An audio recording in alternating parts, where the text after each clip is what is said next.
Assalamualaikum warahmatullahi wabarakatuh. Gimana kabarnya anak-anak kelas 5 yang baru? Tentunya tahun ini menjadi tahun yang baru bagi kalian.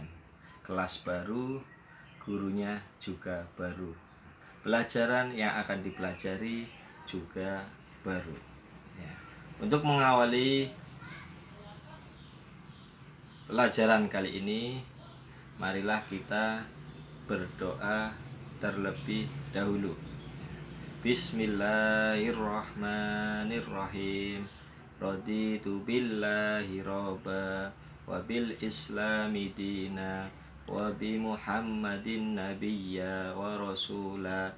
Rabbi sidni ilma warzuqni fahma. Amin amin ya rabbal alamin.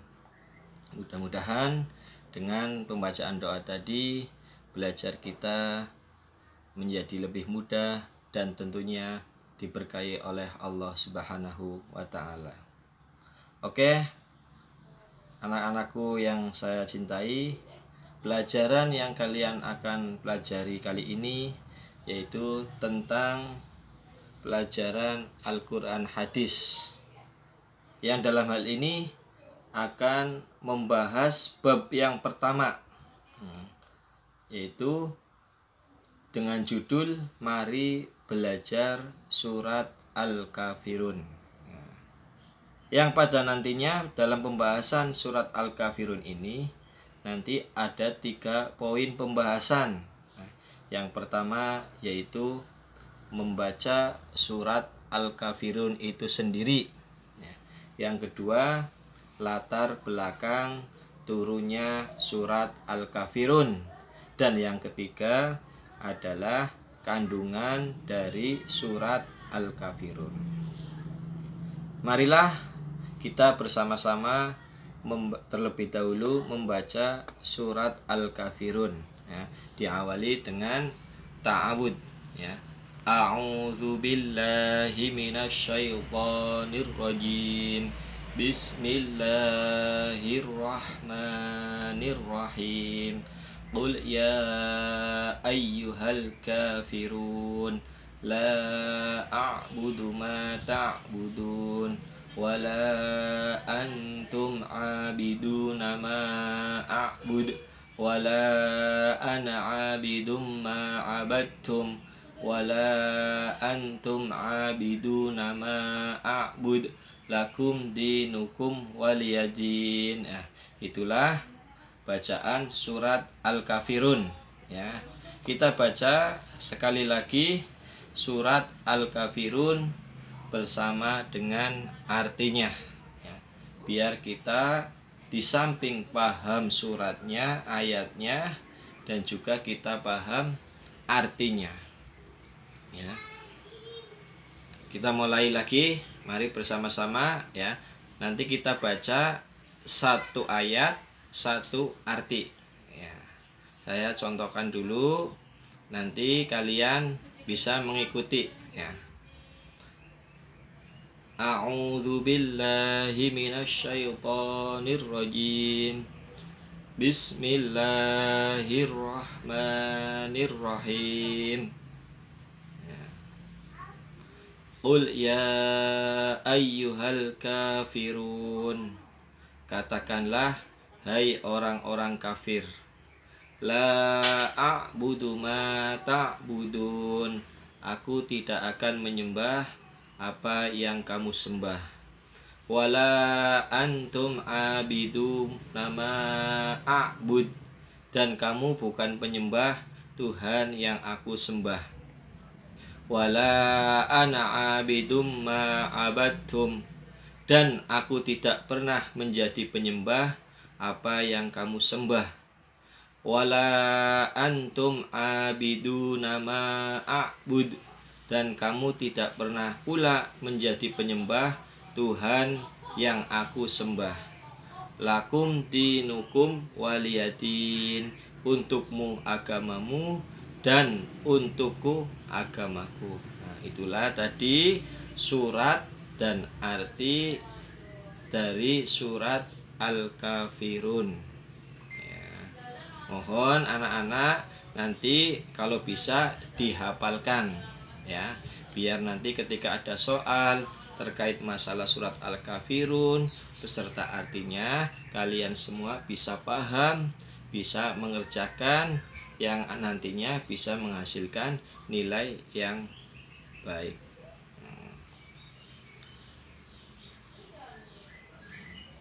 Selanjutnya setelah kita belajar tentang bacaan dari surat Al-Kafirun ya, kita belajar pada poin yang kedua, yaitu terkait dengan latar belakang turunnya surat Al-Kafirun ya, atau dalam ilmu Al-Qur'an yang biasanya disebut dengan asbabun nuzul.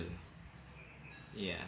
Setiap ayat, setiap surat yang diturunkan Allah kepada Nabi Muhammad melalui malaikat Jibril itu pasti ada sabab musababnya atau latar belakangnya. Begitu juga dengan surat Al-Kafirun ya. Ini juga ada asbabun nuzul atau latar belakangnya ya. Turunnya surat Al-Kafirun ya, itu di latar belakangi oleh ajakan kaum musyrikin atau orang-orang kafir Quraisy yang selalu berupaya untuk membendung atau menghalang-halangi dakwah Rasulullah Shallallahu Alaihi Wasallam. Dengan apa?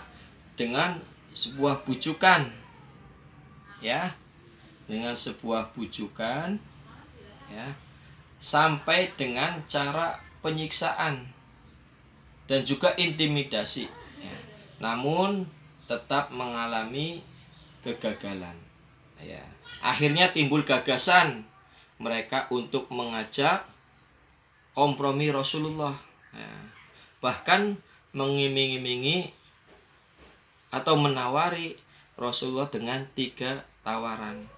Nah, yang pertama Rasulullah ditawari berupa ya jabatan yang tinggi ya.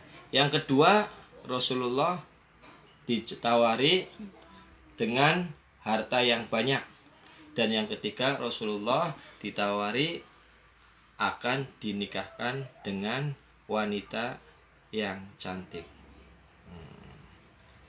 Bujukan itu ya,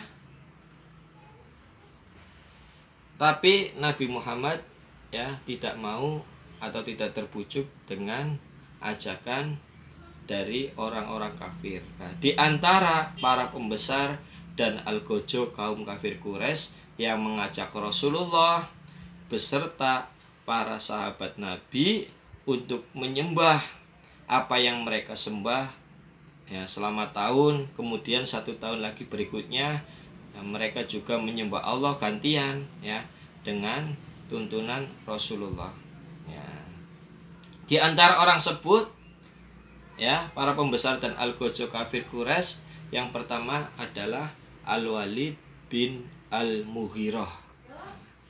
Yang kedua Aswad bin Abdul Muthalib, dan yang ketiga adalah Umayyah bin Khalaf. Ya, itulah para pembesar kaum kafir Quraisy yang membujuk Nabi agar mau ya bergantian ya, bersama-sama sama umatnya untuk menyembah ya berhala. Begitu juga nanti gantian ya agar orang-orang kafir menyembah Allah.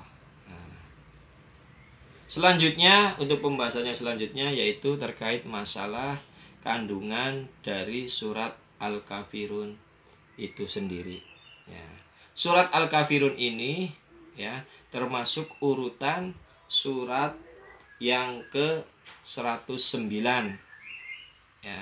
Dan surat Al-Kafirun ini termasuk surat Makkiyah ya. Surat Makkiyah karena diturunkan di kota Mekah. Nah, perlu diketahui ya, jadi surat dalam Al-Qur'an bisa surat Madaniyah, bisa surat Makkiyah. Kalau Makkiyah itu diturunkan di kota Mekah, sedangkan surat Madaniyah diturunkan di kota Madinah. Ya. Surat Al-Kafirun ini sendiri ya turun setelah surat Al-Maun ya, ara'aital ladzi ya, sampai selesai itu ya. Adapun kandungan dari surat Al-Kafirun itu di sini ada 3 ya. Ini perlu dibedakan ya anak-anakku sekalian antara kandungan dengan terjemahan atau artinya ya. Biasanya ini ya anak-anakku sekalian ya menyamakan antara kandungan Al-Quran sama terjemahan arti. Padahal kandungan itu biasanya lebih luas penjelasannya. Sebagaimana surat Al-Kafirun di sini ya. Yang pertama kandungan dari surat Al-Kafirun ya. Itu yang pertama jawaban atas ajakan dan desakan orang-orang kafir kepada Nabi Muhammad ya. Untuk apa? Untuk menggabungkan peribadahan dan penyembahan ya. Maksudnya gimana?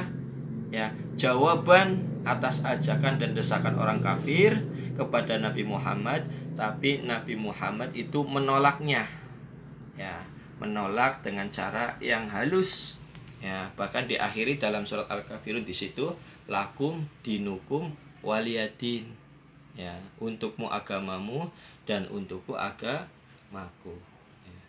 Untuk kandungan surat Al-Kafirun yang kedua ya anak-anak ya, diperhatikan, perlu diperhatikan lagi.